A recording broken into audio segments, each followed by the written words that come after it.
Welcome back, guys. So I wanted to talk about Shopify Dropshipping or Amazon FBA. Which one is really better? I think we hear so much about either Shopify side running ads and dropshipping from China, and then a whole bunch about Amazon FBA. So I'm just going to go ahead and share my screen and take a look at the pros and cons for both of them.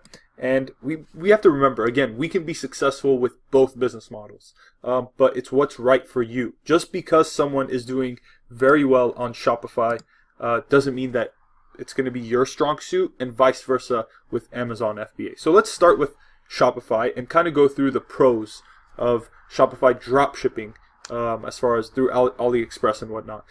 Keep in mind, if you are an experienced seller, you could have an Amazon FBA business and then also have that same private label brand on Shopify advertising and doing that. But if you're starting out and you want to do drop shipping, then we'll consider that as pros and cons.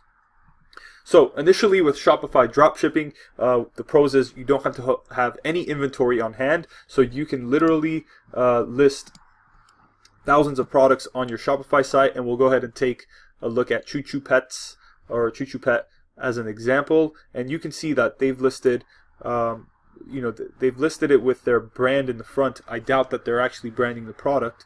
But I guess we can order and find out. But what they're doing is essentially listing it from here. So here's the AliExpress page.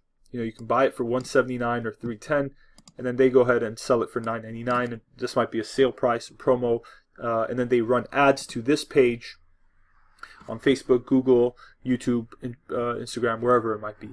So once I come ahead and order this product, either they have Oberlo or another software ordering from AliExpress and then directly shipping that to the customer. So you can see that's pretty good at face value. They have access to millions of products, so they can go to just dog toys on AliExpress and literally list 37,000 products if they wanted to. Obviously, you would need to vet the suppliers, order samples from them, get that process going. But you can list 37,000 products essentially by the week, and then start running ads to that page. And once it starts selling, you can order it from AliExpress and have it shipped to them. So millions of products literally, and then you can test and validate. So you don't want to buy 1,000 units of a product. You want to see if you can sell, let's say, 10 units on Shopify, and then once you've sold 10, you could go ahead and comfortably order, let's say, higher volume, maybe store it here, have a US third-party logistic warehouse store it, and then have them ship the products there. The cons, you don't have any branding. You don't have any control of the brand unless you're doing something like this, which is very interesting. I might just go ahead and order something from them to see a whole bunch of what they're doing. And that's literally what you have to do, guys. You have to go through some of the Shopify sites and see what it is that they're doing. Like, I see a whole bunch of pop-ups coming at me, offers, sale price, and whatnot. But I don't know if it's a brand. They have the trademark. I don't know if we get it in a packaging or it's going to be directly shipped from one of these Chinese manufacturers. So you rarely see brand control on these Shopify dropshippers.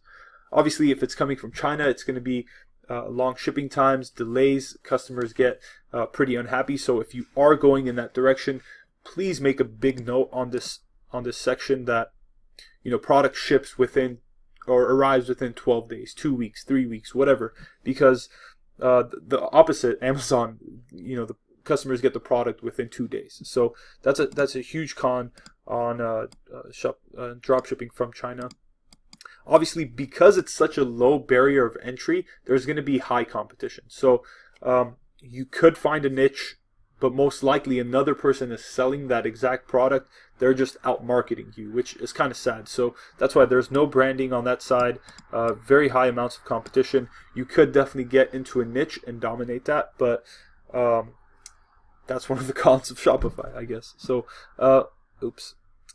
And the next one is lower margins. Of course, the best price you can get from a certain manufacturer is if you order in bulk, because their process for 1 and 1,000 is literally the same.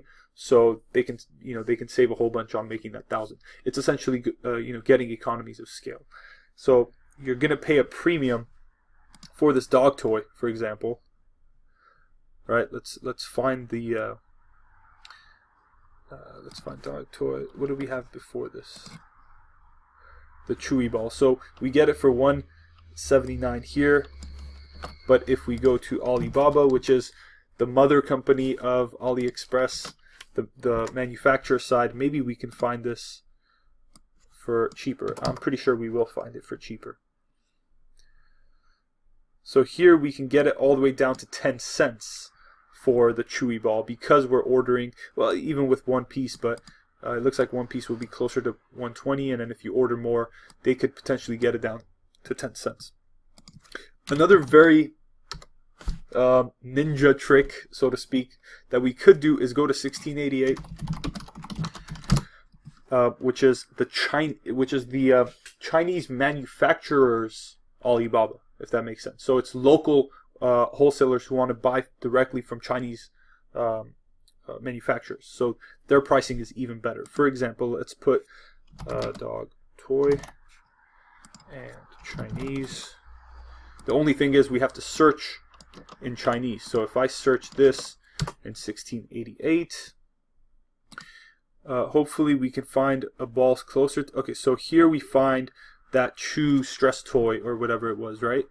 And what we could do is Chinese yuan to USD, and it was 480. So, right, was it 480? Yeah, 480. So that seems like it's a pretty high price, but we could essentially get it down to 76 cents from this 1688 supplier. Now we're actually not going to go ahead and order from them, but what we could do is use it for leverage.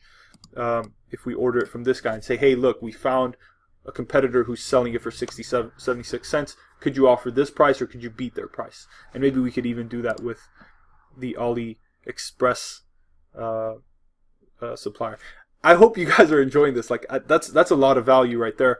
I've learned this by literally, just listening to a whole bunch of people, seeing their tactics and their tricks. 1688 is very good to kind of hold as leverage against these big manufacturers. So low margins. We explained that. You have to run traffic with Shopify dropshipping. That's pretty much your only advantage. If you're good with ads, if you're good with marketing, content creation, and then driving traffic to the site, then you're going to have success with Shopify dropshipping. Keeping in mind that you have to do the other stuff as well. All right, Amazon FBA. What are the pros for Amazon FBA? Amazon gives interpretable data that Shopify does not give. Bestseller rank. If we go dog toy on Amazon and do Jungle Scout, Amazon is giving us this data telling us this specific product is selling 18,000 a month, 113,000 a month, 5,000 a month, 16,000, 21,000. We see these numbers, and then we can evaluate, okay, this price doesn't work, this has too many reviews, etc., etc., etc. Maybe we can add to this product, bundle to this product, but they're giving us data to which we can, get our numbers right and then make our decisions. We don't technically need to advertise on Amazon. It's a search-based platform, so as long as you're able to search and rank for these specific keywords, then you're going to get the sale. And some people, you can see they're running sponsored ads, but every sale they get through this sponsored ad is helping them organically rank for that keyword. So it's a little different than Shopify, but technically we don't need to advertise if we find a good niche. It's a trusted brand in a marketplace, whereas Choo Choo Pets, Skull Vibe, Hearts and Roses, Don't Forget This, these are just brands that are, buyers are probably seeing just for the first time. Amazon.com, they're known, they're big, trillion-dollar brand or whatever they are, and it's trusted, so people aren't afraid to buy a certain product. Some people don't even know that they buy from a third-party seller. They probably think that Amazon themselves is shipping this product, which most likely they ship it, but we sell it, if that makes sense. Product reviews. Product reviews are huge on Amazon. That, again, it's not necessarily true on Shopify. Product reviews help to get the organic rank up. They're verifying with other customers that this is a good purchase. If I see a 1-star product, 2, 3 stars, I'm probably not purchasing. But if I see 5,000, 4.5 stars, I'm not even thinking at that point. Or 288 5 stars, I'm not even thinking at that point.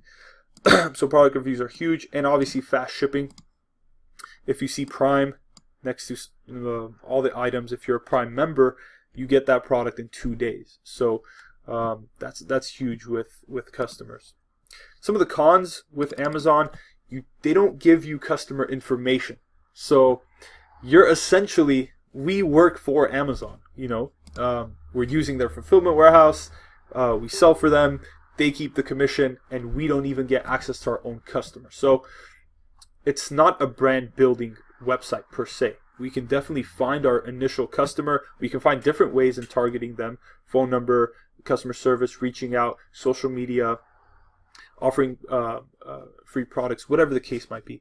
But they don't provide email address, and now they're starting to limit phone number as well. Because of that, we can't retarget them like we would Facebook. So that's a shame. And obviously we have inventory on hand. So we have to buy 100 units of a specific product, ship it out to FBA, and then wait for that 100 to sell. Whereas with Shopify, we list 1,000, wait for 10 to sell, and then order from the manufacturer. So both of them are very good. I would say do both of them and test. If you're new, I would recommend starting with Amazon FBA, especially if you come and join with us. I'm going to leave our sales page and description of the course that we offer, and we're guaranteeing everyone $1,000 in their first month on Amazon. And obviously, once you start with Amazon and get the sales going, because the data is interpretable, and because it's trusted and we know what products to give you, then you can get that system going. And then once you're comfortable with that, to launch the Shopify side, which is great for brand building, and literally just exploding the business. So thanks again for watching. Please let us know if you have questions and if I missed anything. If you want to keep the conversation going, let's join our group and ask each other questions. Take care.